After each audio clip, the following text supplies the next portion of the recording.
ஏய் praise the Lord, ஹalleluya. கர்த்தர் தாமே உங்களை ஆசீர்வதிப்பாராக. இந்த நேரத்தில் சென்ற பதிவில் பேழை அரராத் மலையின் மீது தங்கின பொழுது நடந்த சம்பவத்தை தியானித்தோம். இப்பொழுது நோவாவின் பார்வையை குறித்து இதே அதிகாரத்திலே தியானிக்க போகிறோம். நாங்க சின்ன பிள்ளைகளா இருக்கும் பொழுது இந்த அனௌன்ஸ்மெண்ட் பண்ணுவாங்க, அந்த பெரிய ரேடியோவில் கண்ணு கட்டா மண்ணு அப்படிம்பாங்க. இப்ப நம்ம வாழ்க்கையில பார்வை எவ்வளவு முக்கியமான ஒரு பங்கு வகிக்கிறது என்பதை வேதத்திலிருந்து நாம் பார்க்க போகிறோம். பார்வையில் 2 விதமான பார்வைகள் உண்டு. ஒன்று கிட்ட பார்வை, மற்றொன்று எட்ட பார்வை. நீங்க நினைக்கிற பார்வைலாம் இதுக்குள்ளதான் வந்துடும், சரிங்களா? இன்னைக்கு நோவாவின் பார்வையை குறித்து வேத புத்தகத்திலிருந்து தியானிக்க போகிறோம். ஆதியாகமத்தின் புஸ்தகம் 8ஆம் அதிகாரம் 6வது வசனத்தை நாம் வாசிக்க கேட்போம். 5வது வசனத்திலிருந்தே வாசிக்க கேட்போம். 10ஆம் மாதம் மட்டும் ஜலம் வடிந்து கொண்டே வந்தது. 10ஆம் மாதம் முதல் தேதியிலே சரி 40 நாள் சென்ற பின்பு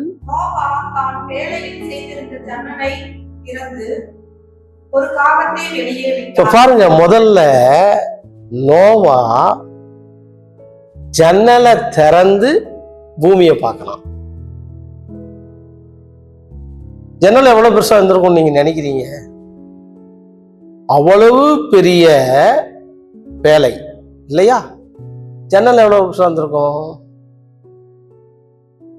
வேலைக்கு ஏற்ற ஜன்னலா இருந்துக்க வாய்ப்புகளே கிடையாது. ஜன்னல் சின்னதாக தான் இருந்திருக்கும். ஜன்னலை திறந்து பூமியை பார்த்தான். இப்ப ஜன்னலை திறந்து பூமியை பார்த்தான்னு சொன்னா தலையை வெளியே விட்டு பூமி இப்படி 4 பக்கமும் சுத்தி பார்த்திருக்க வாய்ப்புகள் இல்லை. ஜன்னல் இருந்து பூமியை பார்த்தா ஒரு குறிப்பிட்ட பகுதி மாத்திரமே நோவாவுக்கு தென்பட்டிருக்கும். வெளியே வந்து சுத்தி பார்க்கறதுக்கும் ஜன்னல்ல இருந்து வெளியே பார்க்கறதுக்கும் ரொம்ப வித்தியாசம் இருக்கு. இப்ப முதல் பார்வை, நோவாவுடைய முதல் பார்வை என்ன? ஜன்னலை சொல்லுங்க, ஜன்னலை திறந்து பார்த்தாரு, சரிங்களா? அடுத்தது நோவா எப்படி பார்த்தாருன்னு வேதம் சொல்லுது பாருங்க. 13வது வசனம்.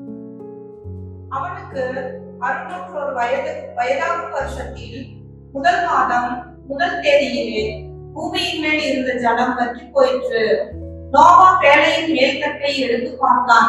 இப்ப எங்க இருந்து நோவா பூமியை பார்க்கிறாரு?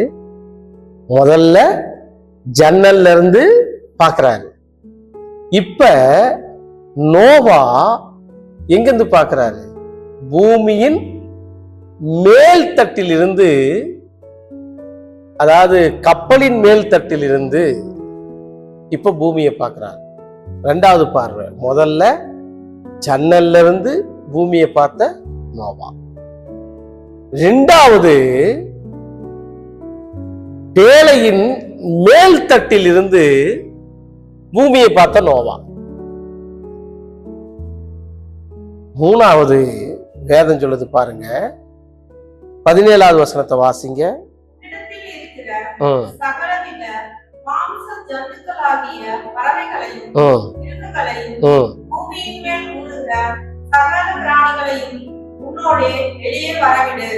அவைகள் பூமியிலே திரளாய் வர்த்தித்து பூமியின் மேல் பழுகி பெருக கடவுது என்றார். அப்பொழுது நோவாவும் அவன் குமாரரும் அவன் மனைவியும் அவன் குமாரரின் மனைவிகளும் புறப்பட்டு வந்தார்கள். இப்ப நோவா வாசல் வந்து பூமியை பார்க்கிறான். வசனத்தை நீங்க பாருங்க, வசனம் 6ல ஜன்னல்ல இருந்து பூமியை பார்த்த நோவா. வசனம் 13ல மேல் தட்டில் இருந்து பூமியை பார்த்த நோவா. வசனம் 17 பாருங்க, வெளியே வரவிடு அப்படின்னு சொன்னப்ப நோவா எந்த வழியா வந்திருப்பாரு? மேல்தட்டு வழியா வந்திருப்பாரா, அல்லது ஜன்னல் வழியா வந்திருப்பாரா, அல்லது வாசல் வழியா வந்திருப்பாரா? சொல்லுங்க பிரதர், எந்த வழியா வந்திருப்பாரு நோவா? வாசல் வழியா தான் நோவா வந்திருப்பாரு. 3 விதமான பார்வை. ஒண்ணு, ஜன்னலை திறந்து பார்த்தது. ஜன்னலை திறவுங்கள், காத்து வரட்டும். அப்ப ஜன்னலை திறந்தா என்னதான் வந்திருக்கும்? அவனுக்கு காத்து தான் வந்திருக்கும். அடுத்தது மேல்தட்டு. இந்த பாருங்க, இந்த அதிகாரத்துல அற்புதமான சில காரியங்களை வேதம் நமக்கு சொல்லுகிறது. மழை பெய்து 40 நாள் ஆன பிறகு, 6வது வசனம் பாருங்க, 40 நாள் சென்ற பின்பு நோவா தன் பேழையில் செய்திருந்த ஜன்னலை திறந்து ஒரு காகத்தை விட்டான். எந்த 40 நாள்? 1வது வசனத்துல சொல்லியிருக்கு இல்லையா, தேவன் சகல காட்டு மிருகங்களையும் சகல நாட்டு மிருகங்களையும் நினைத்தருளினார், காற்றை வீச பண்ணினார், ஜலம் வடிந்து கொண்டே வந்தது. 7ஆம் மாதம் மட்டும் அது அந்த ப்ராசஸ் நடக்குது. இதுல மலை சிகரங்கள் காணப்பட்ட 40 நாளுக்கு பிறகு ஜன்னலை திறந்தான். அடுத்தது பாருங்க, 13வது வசனத்துல அவனுக்கு 601 வயதாகும் வருஷம். மழை எப்ப பெஞ்சது? நோவாக்கு எத்தனை வயசுல பெஞ்சது? ஆதியாகமத்தின் புஸ்தகம் 7:11 வாசிங்க. நோவாவுக்கு 7:11, ஆதியாகமம் 7:11. நோவாவுக்கு 600 வயதாகும் வருஷம் 2ஆம் மாதம். இப்ப மழை எப்ப பெஞ்சுது? 600வது வருஷத்துல பெஞ்சுது. இப்ப ஆதியாகமம் 8:12 பாருங்க, 13 பாருங்க. அப்ப எவ்வளவு வருஷம் டிஃபரெண்ட் சொல்லுங்க? 1 வருஷம் டிஃபரெண்ட். அப்ப 1 வருஷம் அவன் பேழைக்குள்ளே இருந்து ஜன்னலையே திறக்காத இருந்தான். முதல் முறையா அவன் பேழையிலிருந்து ஜன்னலை திறந்து பூமியை பார்த்த பொழுது ஒரு குறிப்பிட்ட எல்லையை மாத்திரமே அவன் பார்த்திருக்க வாய்ப்புண்டு. அடுத்தது 13வது வசனத்திலே அவனுக்கு 601 வயதாகும் வருஷத்தில் முதல் மாதம் முதல் தேதியிலே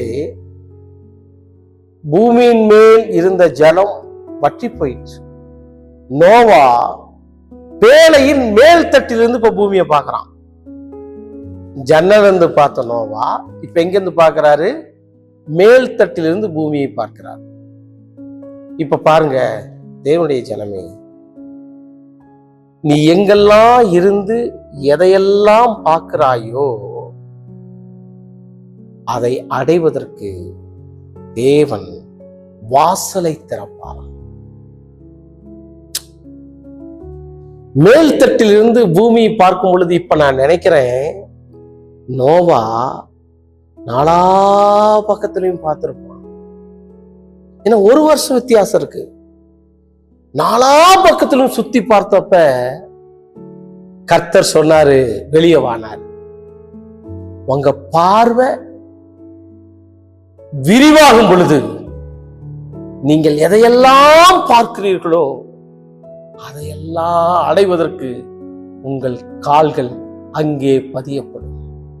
எனவேதான் கர்த்தர் ஆபிரகாமை பார்த்து சொன்னார், ஆபிரகாம், இந்த தேசத்தின் நீளம் எவ்வளவோ அவ்வளவு மட்டும் நடந்து திரி.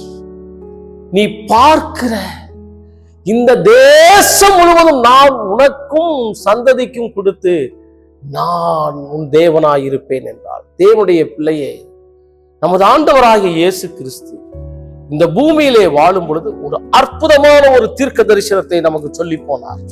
யோவான் சுவிசேஷம் அதிகாரம் 4 என்னை மாற்றின ஒரு அற்புதமான ஒரு வசனங்களை இந்த நாள்ல நான் உங்களுக்கு சொல்லிக் கொடுக்க விரும்புகிறேன். என்னோடு கூட சேர்ந்து நீங்கள் யோவான் 4ஆம் அதிகாரத்துக்கு திருப்புங்கள். ஹல்லேலூயா, ஹல்லேலூயா, பிரைஸ் காட், ஹல்லேலூயா. 35வது வசனத்தை வாசியுங்கள். அறுப்பு காலம் வருகிறதற்கு ஹல்லேலூயா, இதோ வயல்நிலங்கள் இப்பொழுதே அறுப்புக்கு விளைந்திருக்கிறது என்று உங்கள் கண்களை ஏறெடுத்து பாருங்கள் என்று நான் உங்களுக்கு சொல்லுகிறேன். கவனிங்க, இதுல ஒரு தீர்க்க தரிசன பகுதி இருக்குது. மற்ற மக்கள் எல்லாம் அறுப்புக்கு 4 மாதம் வரும் வரைக்கும் காத்திருக்கிறார். அவர்கள் இந்த பூமியின் தன்மையோடு இணைக்கப்பட்டிருக்கிறபடியால் அவர்கள் 4 மாதம் வரும் வரைக்கும் காத்திருக்கிறார்கள். இயேசு சொன்னார், இப்பொழுதே இதோ வயல் நிலங்கள் இப்பொழுதே அறுப்புக்கு விளைந்திருக்கிறது என்று உங்கள் கண்களை ஏறெடுத்து பாருங்கள். அப்ப உன் கண்ணு எப்ப தெரியுமா ஏறெடுத்து பார்க்க ஆரம்பிக்குது? விளைந்த பிறகு அறுப்பதற்கு கர்த்தர் உங்களை அழைக்கல. நீங்க பார்க்கிற பார்வையிலே அது வளர ஆரம்பிக்கிறது. நீங்கள் பார்க்கிற பார்வையிலே அது வளர ஆரம்பிக்கிறது. இப்பொழுதே விளைந்திருக்கிறது என்று உங்கள் கண்களை ஏறெடுத்து பாருங்கள். தேவனுடைய பிள்ளையே, உன் பார்வைக்கு விளைவிக்கக்கூடிய வல்லமை இருக்கிறது. அறுவடை உன் பார்வையில் இருக்கிறது. உன் திட்டங்களை விரிவாக்கு, உன் எண்ணங்களை விரிவாக்கு, உன் பேச்சுகளை விரிவாக்கு, உன் பார்வையை விரிவாக்கு. அறுவடையை பார்ப்பாய். என்றைக்கு நோவாவின் பார்வை விரிவானதோ, பேழையின் மேல் தட்டில் இருந்து என்றைக்கு அவன் பூமியை பார்த்தானோ, அடுத்த வசனம் சொல்லுகிறது, தேவன் அவனோடு பேசினார், நோவா பேழையை விட்டு வெளியே வா. இப்படி அர்த்தம் என்ன? நீ உயரத்திலிருந்து எதையெல்லாம் நீ பார்க்காயோ, எதையெல்லாம் உன் இருதயம் வாஞ்சிக்கிறதோ, அங்கே உன் கால்களை கர்த்தர் கொண்டு வந்து நிறுத்துவார். நிறுத்துவார், நிறுத்துவார். தேவனுடைய ஜனமே, இந்த பூமியை பார். இந்த பூமி முழுவதும் தேவனுடைய மகிமையினால் நிறைந்திருக்க என்பதை பார். கொடுமையினால் நிறைந்திருக்கிறது என்று பார்ப்பது வேறு, மகிமையினால் நிறைந்திருக்கிறது என்று பார்ப்பது வேறு.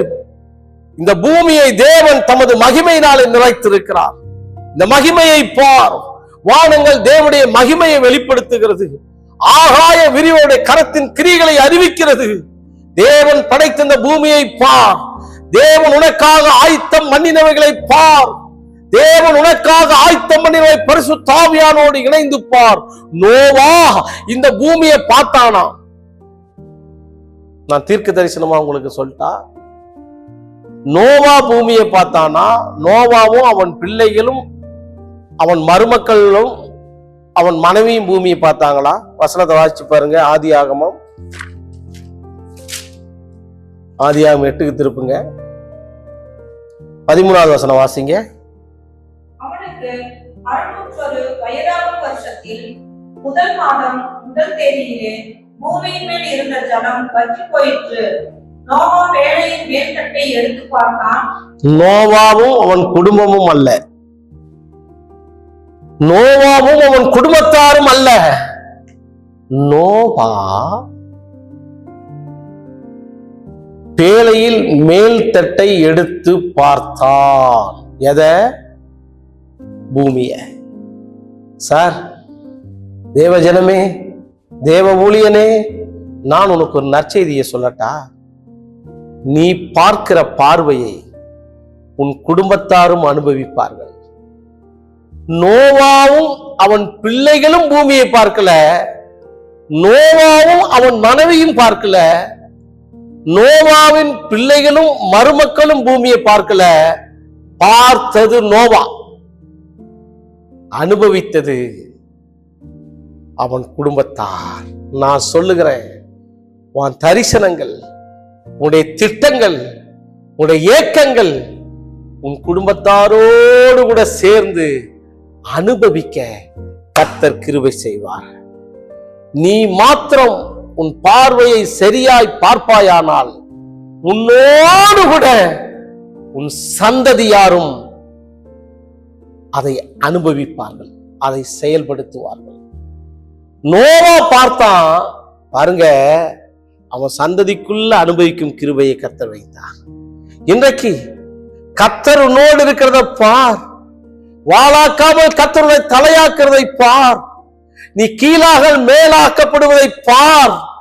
நீ இதற்காக எந்த செயலும் செய்ய வேண்டாம்.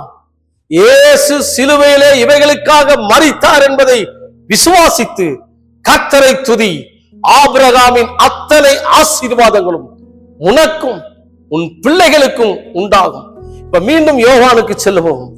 யோவான் 4ஆம் அதிகாரத்துக்கு செல்லுவோம். அந்த வசனத்தை மீண்டும் வாசிப்போம்.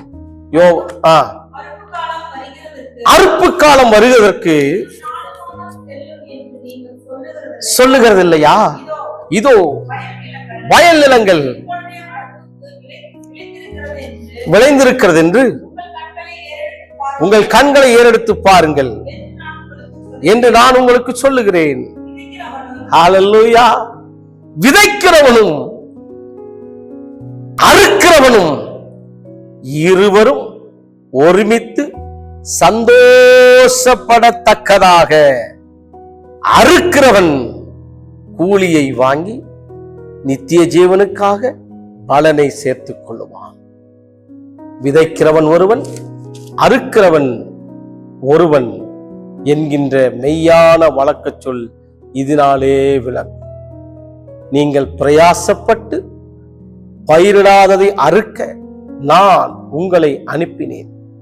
மற்றவர்கள் பிரயாசப்பட்டார்கள், அவர்களுடைய பிரயாசத்தின் பலனை நீங்கள் பெறுவீர்கள்.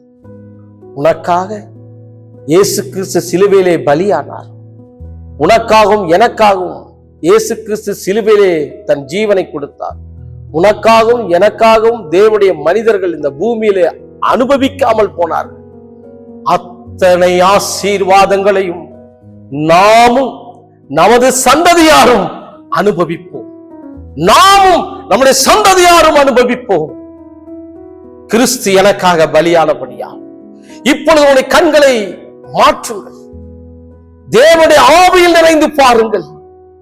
தேவனுடைய ஆவியில் நிறைந்து பார்த்தபடியினால்தான் பேதுரு அற்புதங்களை செய்தான். தேவனுடைய ஆவியில் நிறைந்து பார்த்ததினால்தான் பவுல் புறவி குருடனை குணமாக்கினான், சப்பானியை நடக்க வைத்தான். தேவனுடைய பிள்ளையே, பேதுரு உற்று பார்த்தானா 8ஆம் அதிகாரத்துல, அப்போஸ்தலர் 8ஆம் அதிகாரத்துல. இந்த காலை வேளையில, இந்த மாலை வேளையிலும் நான் உனக்கு ஒன்று சொல்லிக் கொள்ளுகிறேன். நோவா உயரத்தில் இந்த பூமியை பார்த்தான், அதை சுதந்திரித்துக் கொண்டான். உங்கள் பார்வையை மாற்றுங்கள். எனவேதான் எலிசா ஜெபித்தான், ஆண்டவரே இவன் பார்க்கும்படி இவன் கண்களை திறந்தருளும். கர்த்தர் எலிசாவின் ஜெபத்தை கேட்டார். வேலைக்காரனின் கண்களை திறந்தார். அவர்களோடு இருக்கிறவளை பார்க்கிலும் நம்மோடு இருக்கிறவள் அதிகம் என்று கண்டுகொண்டான். உங்கள் திட்டங்களை விரிவாக்குங்கள். உங்க திட்டத்தை உங்க பாக்கெட்டுள்ள பணத்தை வச்சு போடாதீங்க. உங்க திட்டத்தை தேவனுடைய பணத்தை பார்த்து போடுங்க. நாங்க ஒரு 3000 ஸ்கொயர் ஃபீட்ல தான் ஒரு சர்ச்சு கட்டியிருக்கோம். ஆனா 10 ஏக்கரா எனக்கு ஒருத்தங்க கிஃப்டா கொடுத்தாங்க. அந்த நாள்ல இந்த பூமி வேண்டாம், பணம் வேண்டாம், அது வேண்டாம், இது வேண்டாம், இப்படிப்பட்ட ஒரு உபதேசத்துல இருந்தேன். அவங்க நல்லா சொன்னாங்க, ஃபாதர் நீங்க வாங்கிக்கிடுங்க. இன்னைக்கு நான் வாங்கியிருந்தா மிகப்பெரிய ஆலயத்தை கட்டியிருப்பேன். இன்னைக்கு நான் குறுகி இருக்கிற காரணம், இன்னைக்கு சின்ன ஆலயத்துல இருக்க காரணம், ஒரு 1 கோடி ரூபாய் மதிப்புல தான் நாங்க ஆலயத்தை கட்டியிருக்கோம்.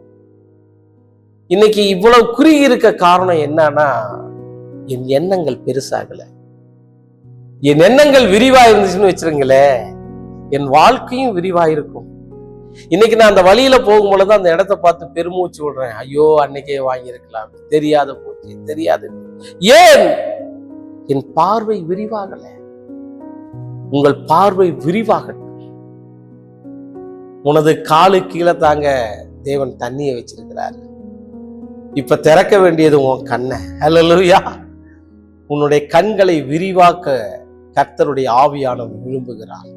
திட்டங்களை விரிவாக்கு, திட்டங்களை பெரிதாக்கு, திட்டங்களை நீ அதிகரிக்க செய். கர்த்தர் உன்னோடு கூட இருக்கிறார். யோவான் மலை மேல ஏறி புதிய எருசலேமை பார் என்றார். அவன் ஆவியில் நிறைந்து தேவனுடைய மகிமையை அடைந்த எருசலேமை பார்த்தானா? உங்க பார்வை மாறாமல் உங்கள் வாழ்க்கையில் ஒரு நாளும் மாறப் போறதில்லை.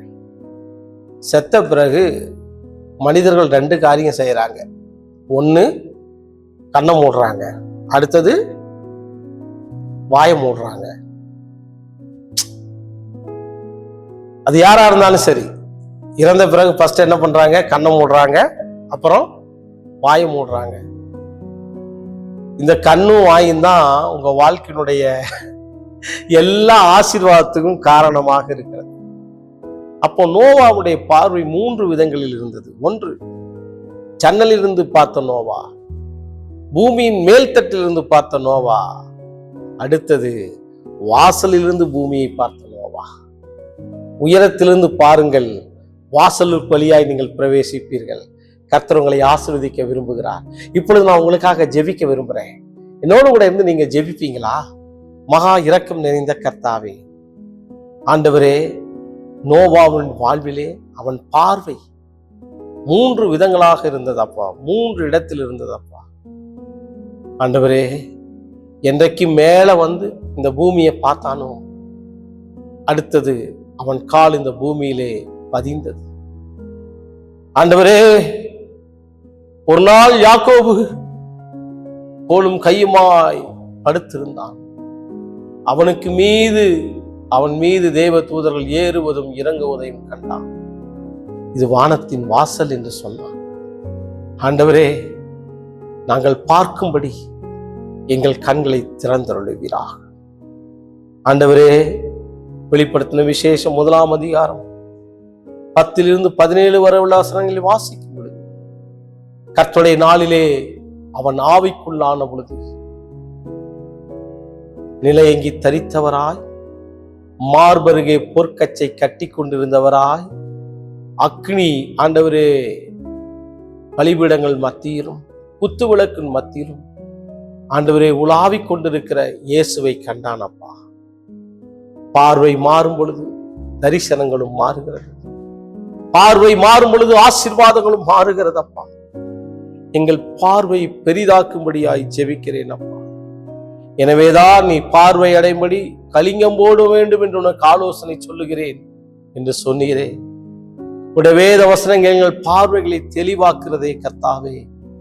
ஆண்டவரே, இன்றைக்கு நாங்கள் இப்படி இந்த நிலையில் இருக்க காரணம் எங்கள் பார்வையும் எங்கள் பேச்சும் எப்படியோ அப்படியே எங்கள் வாழ்க்கையும் இருக்கிறது. கர்த்தர் வானத்தின் மதில்களை உண்டாக்கினாலும் இது நடக்குமா என்றால் நீ பாப்பாய், சாப்பிட மாட்டாய் என்று எலிசா சொன்னது போல ஒளிமுக வாசலிலே அவர்கள் நெருக்கின பொழுது செத்து போனான் என்று வேதம் சொல்லுகிறது. தேவனே, எங்கள் கண்களை நாங்கள் ஏறெடுத்து பார்க்கிறோம் அப்பா. இப்பொழுதே வயல் நிலங்கள் விளைந்திருக்கிறது என்று பார்க்கிறோம் அப்பா. இப்பொழுதே இவர்கள் விரும்புகிற ஆசீர்வாதங்கள் இயேசு கிறிஸ்துவின் நாமத்தில் இவர்கள் ஒவ்வொருவர் மீது வருவதாக, இப்பொழுதே இவர்கள் பார்வைகள் மாறுவதாக. ஆண்டவரே, பார்வை மாறட்டும். எங்கள் வாழ்க்கையிலே நீர் விரும்புகிற பார்வையாக எங்கள் பார்வை மாறட்டும். ஆண்டவரே, எங்கள் கண்களோடு உம்முடைய கண்களை பதித்தருளும். எலிசா செய்த அற்புதங்கள், எலியா செய்த அற்புதங்களிலே கண்களும் கரங்களும் வாயும் இறந்த பிள்ளையோடு இணைக்கப்பட்டதப்பா. அற்புதங்கள் நிகழ்ந்தது. எங்கள் வாழ்க்கையும் கர்த்தாவே உமது பார்வையோடு பார்வையாய் இணைக்கப்படும். நீர் பார்ப்பது போல் பார்க்கட்டும் கர்த்தாவே. யோவான் 4ஆம் அதிகாரத்தில் இந்த சமரியா பெண்ணை மற்றவர்கள் பார்த்தது வேறு, இயேசு பார்த்தது வேறு. தேவனே, எங்கள் உள்ளந்தரியங்களை பார்க்கிற கர்த்தர், எங்கள் உள்ளந்தரியங்களை உணர்ந்திருக்கிற கர்த்தர், உமது பார்வையை போல எங்கள் பார்வையும் மாறட்டும் ஆண்டவர். ஆண்டவரே, எங்களை ஆசீர்வதியும். நோவாவை போல உயரத்திலிருந்து பார்க்க கிருபை தந்தருளும், ஆசீர்வதித்தருளும். இவர்கள் ஊழியங்கள், இவர்கள் குடும்பங்கள், இவருடைய தனிப்பட்ட வாழ்க்கைகள், இவர்கள் எல்லா காரியங்களும் ஆசீர்வதிக்கப்படுவதாக இயேசு கிறிஸ்துவின் நாமத்தில் ஜெபிக்கிறேன்.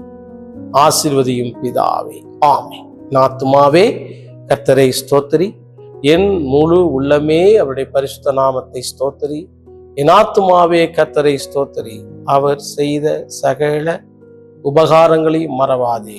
ஆமீன். கர்த்தர் உங்களை ஆசீர்வதிப்பாராக. தேவனுடைய ஜனமே, எங்களுடைய திருச்சபையின் ஆராதனையிலே நீங்கள் கலந்து கொள்ள விரும்பினால், தேவன் நம்மோடு திருச்சபை ஈரோட்டில் இருக்கிறது.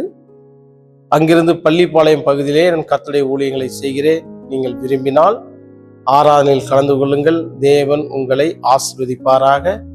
உங்கள் ஜெப விண்ணப்பங்கள், உங்களுடைய சிறப்பு காணிக்கை அனுப்ப விரும்புகிற கர்த்தருடைய பிள்ளைகள் GPay, Google Pay, bank details 95 430 44 22 9 என்ற எண்ணுக்கு நீங்கள் அனுப்பலாம். கர்த்தர் உங்களை ஆசீர்வதிப்பாராக.